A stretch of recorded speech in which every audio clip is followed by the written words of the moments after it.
So, gusto ko lang i-share sa inyo, meron tayong manual na electric fan. So, gagawin natin siyang di-remote. Okay? So, yan, testing natin para makita nyo. Yan. So, ito yung remote niya. Maliit lang, diba? Then, power on natin. Ito yung remote.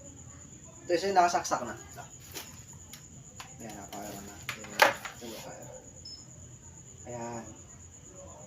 Number 1, 2, and 3. Ayan.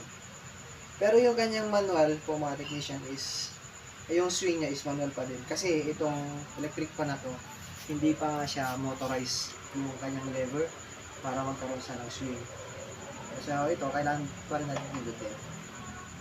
Pero at least, diba, magkakaroon siya ng wireless.